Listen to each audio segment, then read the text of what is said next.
Hello everyone, this is Priya Pawar again. Sorry guys, आज सुबह lecture upload नहीं हो पाया due to some health issues. But आज कंटिन्यू करते हैं हम। कल हमने देख लिया था thrust areas. Okay, thrust areas देख लिया था, साथ ही साथ हमने देखे थे अचीवमेंट्स क्या क्या क्रॉप साइंस से रिलेटेड। जो एक डिवीज़न है क्रॉप साइंस का Indian council of agriculture research के अंतर्गत।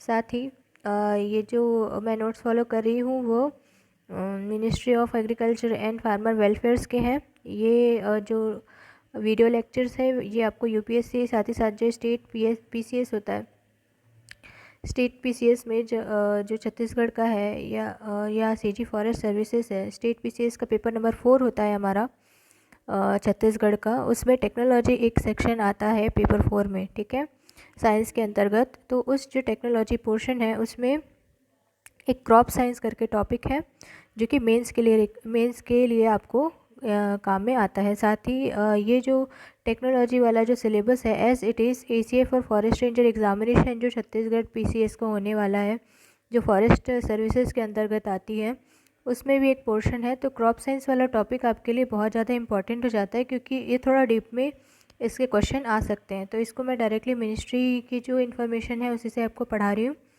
और ये लेक्चर्स हिंदी और इंग्लिश दोनों में अवेलेबल है। सो गाइस, चलिए स्टार्ट करते हैं आज का लेक्चर। आई होप कि आपको हेल्प करे इन एनी वे। ओके, तो चलिए स्टार्ट करते हैं। अब आप जैसे कि देख सकते हैं पिक्चर में, ठीक है, इसमें आपको एक चीज़ की ध्यान रखनी है कि ये जो हमने क्रॉप साइंस की जो टेक्निक अप्लाई है फर्स्ट इन द वर्ल्ड है, मतलब पूरी विश्व भर में पहली बार ऐसी टेक्निक है जिससे हम क्या करने वाले हैं, एक हाइब्रिड ग्रेन की तैयारी करने वाले हैं। हाइब्रिड ग्रेन्स, हाइब्रिड्स इन गेन्स मतलब आप संकर किस्म जिसको कहते हैं कि दो, मतलब आपको स्पेशल क्वालिटी के जो भी अन्न है या खाद्यान्न है उनका उत्पादन करना होता है, ठीक है। जैसे कि पर्ल मिलेट आपने सुना होगा, पर्ल, ठीक है।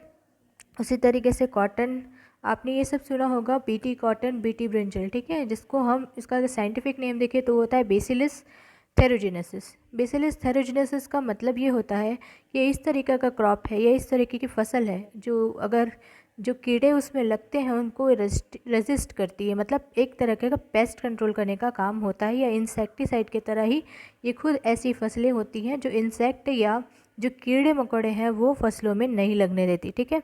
तो ये मुहिम चालू हुई थी 1970 में। इसी तरीके से हमने अलग अलग जो फसल होते हैं, जैसे कि नॉन कन्वेंशनल क्रॉप भी हो गए जिसको कहते हैं कैस्टर, सनफ्लावर, राइस, इन तरह के अलग अलग हाइब्रिड क्रॉप्स को डेवलप करना चालू किया, ठीक है। रेपसीड, मस्टर्ड हो गए, और ऐसे सिंगल हाइब्रिड क्रॉप्स की क्वालिटी के साथ में डेवलप करना चालू किया। साथ ही जैसे क्वालिटी प्रोटीन वाला मेज़ जो होता है, QPM जिसको हम कहते हैं, या बेबी कॉर्न जिसको हम कहते हैं, ये सारे न्यूट्रिशनल वैल्यू को बढ़ाते हुए हमने उनकी उपज को भी ज़्यादा बढ़ाना शुरू किया, ठीक है। और क्या किया हमने इसमें क्या काम, इसमें मोस्ट इम्पॉर्टेंट काम और ये था कि हमने जीन्स पे ज़्यादा स्ट्रेस देना चालू किया कि आप किस तरह के जीन्स जो भी प्लांट स्पीसीज़ में आप देख रहे हैं, ठीक है, उसको जो स्ट्रेस रेजिस्टेंस आप बनाए, मतलब ऐसी जीन्स जो ज़्यादा से ज़्यादा सर्वाइव कर पाए, ठीक है, अपने आप को वातावरण के हिसाब से ढाल पाए, ऐसे सीड्स हमने इस्तेमाल करना शुरू किया। साथ ही साथ हमने अलग अलग क्रॉप्स में क्वालिटी को इंक्रीज़ करने का काम किया, ठीक है, फ्रॉम देयर वाइल्ड रिलेटिव्स। मतलब जैसे कि मान लीजिए कि एक सिंगल फसल है, ठीक है, वो किसी वातावरण में जल्दी डेवलप हो सकती है, साथ ही साथ उसके साथ में दूसरी फसलें हैं जो उतने अच्छे से डेवलप नहीं हो पाती हैं। तो ऐसे अगर दो कंपटीशन, आपको पता है अगर दो फसलों में कंपटीशन होता है तो जो सर्वाइव कर पाएगी वही आगे चल कर के क्या डेवलप होगी और इसकी क्वालिटी भी अच्छी होती है। लेकिन इसमें भी हमको ज़्यादा से ज़्यादा जीन्स पे ध्यान देने की आवश्यकता होती है। और इसी तरीके से इफ़ेक्टिव जो मेल स्टेरिलिटी सिस्टम है हाइब्रिड डेवलपमेंट का, बहुत सारे क्रॉप्स में ऐसे अपनाया गया। चलिए मैं आपको अब हिंदी में इसको समझा देती हूँ। गाइस, ये नोट्स मैंने इसलिए हिंदी और इंग्लिश दोनों में रखे हैं ताकि अगर आपको कुछ पॉइंट मिस हो जाता है तो आप हिंदी या इंग्लिश दोनों में से देख सकते हैं।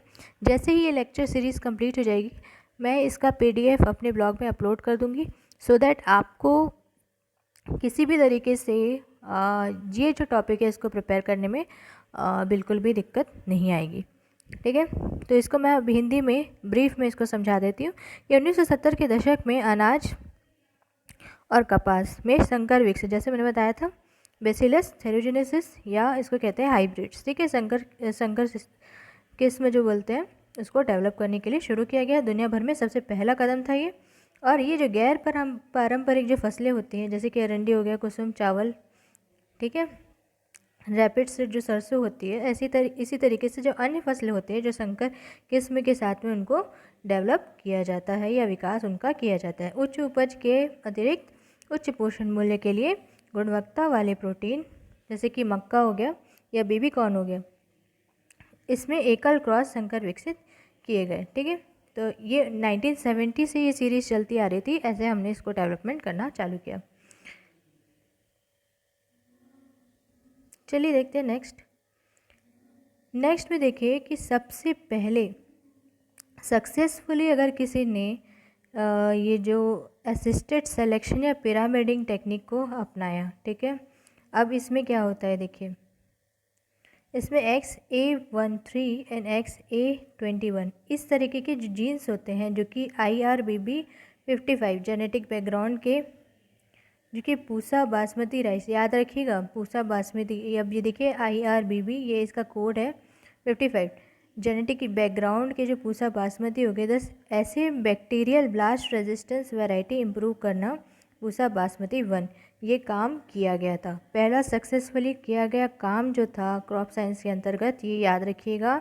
इसमें XA13 एंड XA21 ये जीन्स कहाँ से लिए, तो हमने IRBB 55 जो कि जेनेटिक बैकग्राउंड से बिलोंग करते किसके, पूसा बासमती 1 से, ठीक है। इस तरीके से हमने बैक्टीरियल रेजिस्टेंस ब्लास्ट जो वैरायटी है उसको डेवलप किया।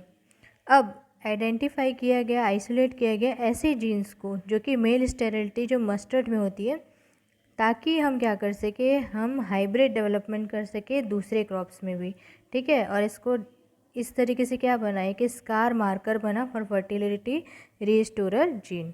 मतलब अब फर्टिलिटी बढ़ रही है, फर्टिलिटी बढ़ेगी तो क्या होगा, फर्टिलिटी ऑब्वियसली बढ़ेगी तो उत्पादकता बढ़ेगी, प्रोडक्शन भी बढ़ेगा, मतलब उत्पादन भी बनेगा और प्रोडक्टिविटी भी बढ़ेगी। पहली बार सफलतापूर्वक कार्यरत आणविक मार्कर से पूसा बासमती एक आनुवांशिक पृष्ठभूमि में IRBB 55 से XA13 और XA21 जीनों के चयन, पिरामिड और बैक क्रॉस संसारण को सफलतापूर्वक नियोजित किया गया। इस प्रकार विकसित जीवाणु विस्फोट प्रतिरोधी किस्म में सुधार पूसा बासमती 1, ठीक है, और मतलब इम्प्रूव किया हमने क्वालिटी पूसा बासमती 1 को। सरसों में जो भी इनफर्टिलिटी होती है सरसों के बीजों में, ठीक, तो उसकी पहचान की गई, अलग किया गया। अन्य फसलों में जो संकर विकास के लिए उपयोगी होती है, प्रजनन क्षमता को बढ़ाने वाले जीन के लिए स्कार मार्कर विकसित किया गया। आई होप गाइस आपको ये लेक्चर समझ में आ रहे होंगे। मैं कुछ पोर्शन ले रही हूँ क्योंकि इसके जो टर्म्स है वो काफ़ी टफ़ है, और ये लेक्चर सीरीज़ कंटिन्यू करते जाएगी। हम क्रॉप साइंस ये वीक में कंप्लीट कर लेंगे। Thank you guys, keep studying.